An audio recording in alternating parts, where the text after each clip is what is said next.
liberation of sexual slaves. We mentioned this with the collapse of the former Soviet Union and the Eastern Bloc. There's an unlimited supply of prostitutes that are being tricked into sexual slavery all over the world. So people that think there are no slaves to liberate right now need to think again. And this has to be one of the core missions of our community. And for the liberation of slaves. All right? So you have belief, you have involvement in the community, you have social concern. And you have personal devotion and worship.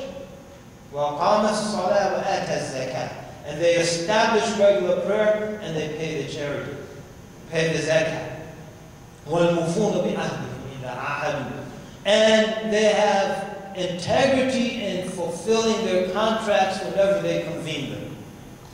And so this is righteousness. So even if we do all the other things, but we're lying, treacherous business people, then we're not there. We're not there as individuals and we're not there as a community.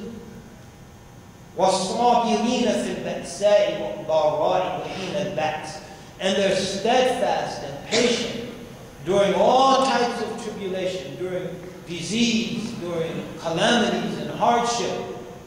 And if they're tested with warfare, and a Muslim doesn't pray to be tested with warfare, because war is terrible. We've seen what happened in Bosnia, we've seen what happened in Rwanda, we've seen what happened in all of these, in the Congo, and all these societies that have been torn apart by warfare.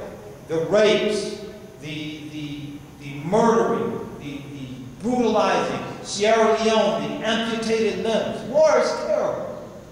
But if one is tested with it, one has to be steadfast, and the greatest steadfastness comes in adhering to the principles that should govern the conduct of warfare, such as no torture, such as not killing innocent non-combatants, etc. That's part of as-sabirina. والصابرين في البأساء والضراء وحين البأس أولئك الذين صدقوا وأولئك هم المتقون. These are those who are truthful. These are the truthful ones. These are the ones who are conscious of God. So the point, look at the balance that involves. It's not encouraging religion, belief at the expense of devotion. It's not encouraging devotion at the expense of belief. It's not encouraging those two strictly religious phenomena at the expense of social involvement. It's not encouraging social involvement at the expense of one's principles. Because a person can be very involved socially but unprincipled in doing it. So it brings it all together. And to be a community that embodies those principles, we have to adhere to and commit ourselves to those. When we do that, there's a place for everyone. So our youth, if they commit themselves to that, there'll be a balance. And if as a community we commit ourselves to that, there'll be a balance, and there'll be a role for everyone to play. There'll be a part for everyone to play. So I'm going to stop there very quickly to turn to this comment and question that was raised. This is an important issue. I think it is very important to definitely emphasize education and the importance of education, but I think it's extremely unfair that we allow the actions of a handful of Muslims, wherever they are, to discredit the entire reality that governs the entire community.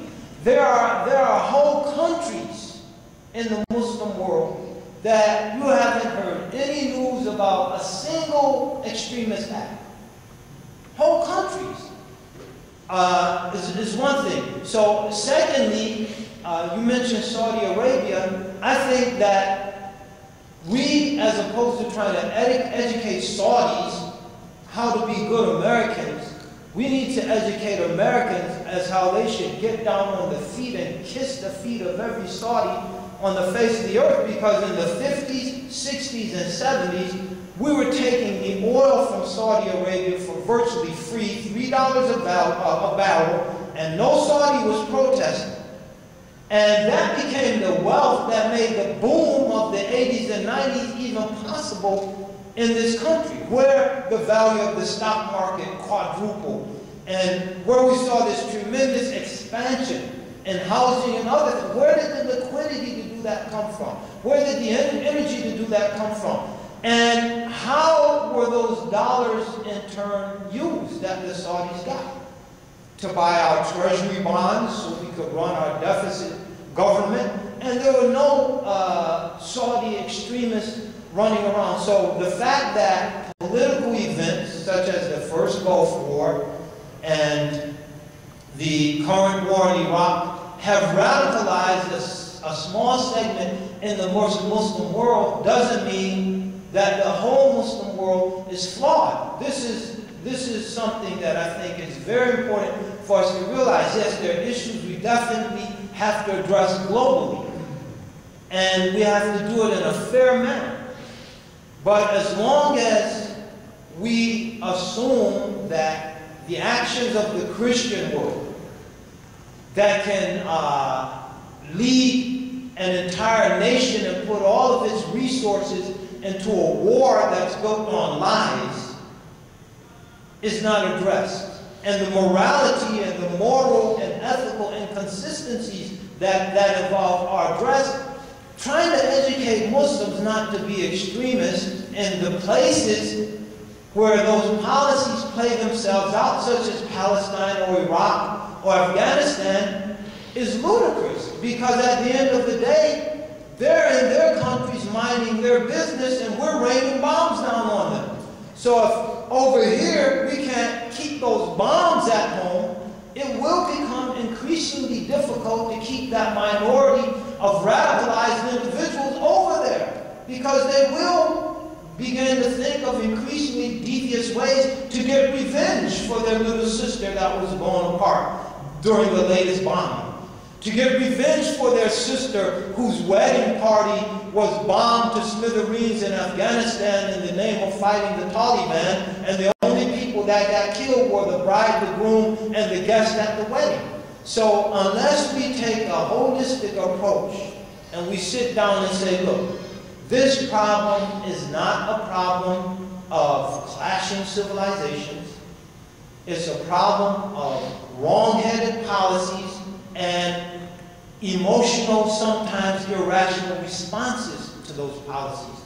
So let's sit down on the one hand to see how we can change the policies, because if we don't change the policies, there are always going to be some angry people who are victimized by those policies.